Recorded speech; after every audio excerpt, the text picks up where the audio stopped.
Hey everybody, how's it going? Steve here, and today I want to talk to you about Switch 2 game key cards. When the Switch 2 was first announced and we learned of the existence of game key cards as a whole, I was actually pretty optimistic about the idea of them.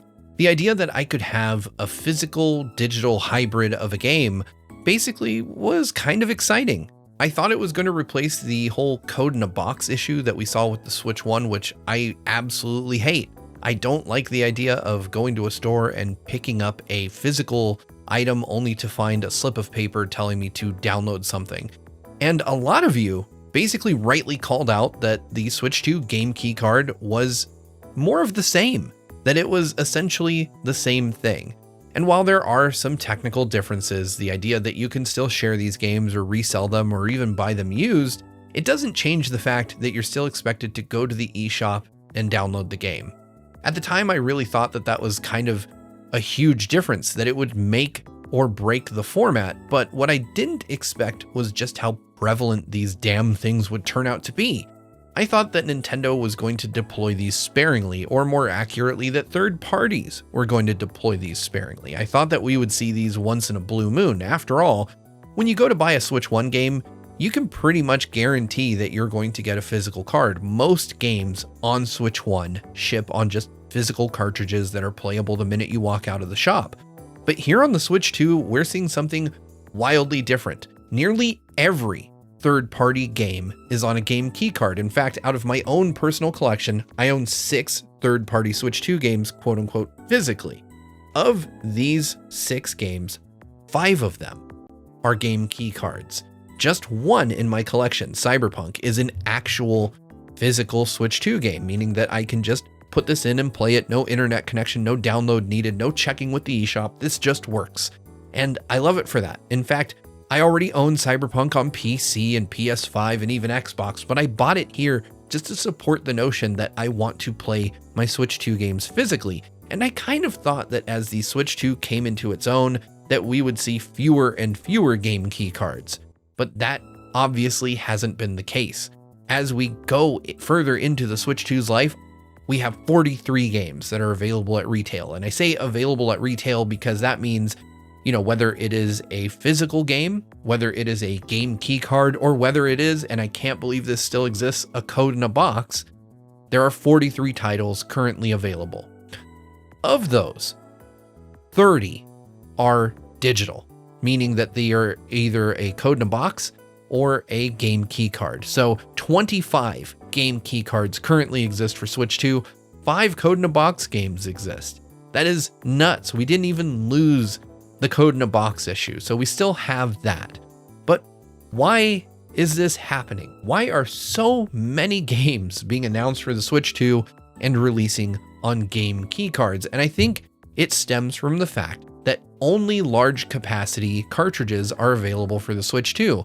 If you don't know, Nintendo only makes 64 gigabyte cards for the Switch 2 currently, meaning that if your game is absolutely massive like Cyberpunk, it's going to fit. But if your game is tiny, then you're going to have a ton of wasted space. Nintendo themselves only use 64 gigabyte cards for their games. So Donkey Kong Bonanza, a game that I think is somewhere in the 10 to 20 gig range, leaves about more than half or even 2/3 of its capacity just unused. There's just a ton of blank space, to say nothing of Tears of the Kingdom, Breath of the Wild. Those games are like 12 gigs.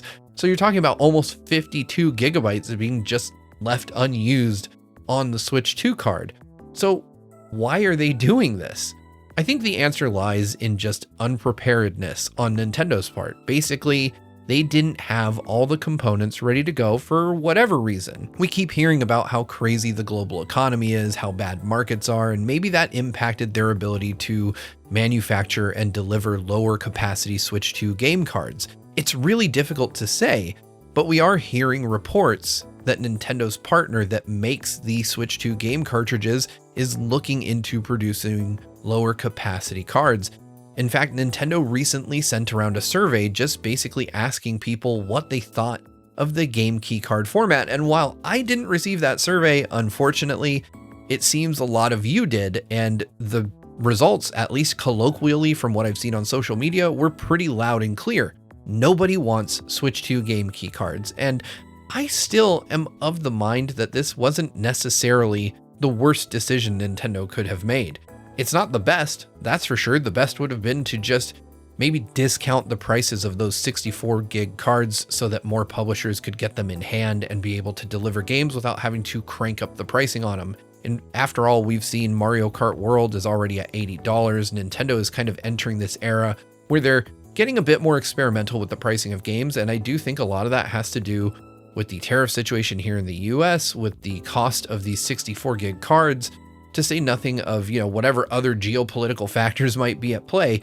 It's the worst time possible to be trying to ship games, especially ones that are developed and published internationally, just thanks to how bad everything is in 2025. But that doesn't excuse this situation. Game key cards, straight up, full stop, are bad. They were meant to be a stopgap, basically the thing that stopped Code in a Box from happening and gave us something mildly better. And you could easily accuse publishers of kind of chinsing out and not doing the right thing. But when it is so apparent that every publisher is going for this, whether it's Sega, Capcom, IO Interactive, every single major publisher is using these, and it leads me to believe that these 64 gig cards just have to be prohibitively expensive. So as much as I want to lay this at the feet of those publishers, I also have to give an equal amount of blame to the big N. They clearly haven't given publishers an option that's palatable enough to make them say, I'm going to publish my games physically. It's almost at the point where getting an actual physical game on Switch 2 is almost like a badge of honor. It gets an instant recommendation from me to people to go buy that game, to show Nintendo and those publishers that if you put out a physical game, gamers will buy it. And I'm certainly guilty of that. I own Rune Factory digitally, but I just ordered a physical copy to show my support just for the practice of making physical games, because we have so few of them on the Switch 2. And it's almost more of a sin on the Switch 2 because of the fact that it's a portable console. We want to be able to play our games wherever we want to play them, and having to grab one of these and then go to the eShop and download it just is the opposite of accessibility and ease of use. This is just not good. And it'd be one thing if it was just a few games, but it's nearly everything. Nearly everything on the Nintendo Switch 2 is a game key card outside of Nintendo's own offerings, and that should tell you everything you really need to know about game key cards. Nintendo themselves do not want to use them, so why should we expect third-party publishers and partners to use them? The answer is just that Nintendo needs to make more options available to publishers to put their games out on the Switch. Give them cheaper cards, and I bet we'll go back to a world in which most of our games are physical. It is particularly egregious on the Switch 2 of all things to not have them for a number of reasons. One, we've only got 256 gigs of storage on the Switch 2, which means that these 5 games are most of my Switch 2 storage. If you want to buy additional storage, that's a terabyte card is almost as much as the console itself. It's like $200 or $300. It just becomes so much more expensive when you throw game key cards into the mix. You're not actually saving money as a consumer because you then have to upgrade your storage to hold all these games, or you just have to juggle your storage and work with downloads, which means you never really feel like you own these. After 2 months with the Switch 2, I've completely reversed my opinion on game key cards. They're just straight up terrible. I do not want to support this practice anymore, and I won't be buying game key cards. If my option is to buy one of these or just get the game digitally on the eShop, I'll just go to the eShop, because realistically, that's what these are. These are just eShop games. Conversely, if you're putting out a physical game on Switch, I'm much more likely to buy it because I want to show publishers that I support just the practice of building physical games, of putting games on cartridges and making them accessible without having to go to the internet to use them. I can pass those around my house the same way I can pass around these game key cards, except nobody has to download anything. I can use it in a car. I can use it without the internet. And that is what is most important to me about a physical collection, to not have to rely on the eShop to play the games I love, because eShops aren't forever, but physical media is. Let's put our money where our mouths are and stop buying this crap.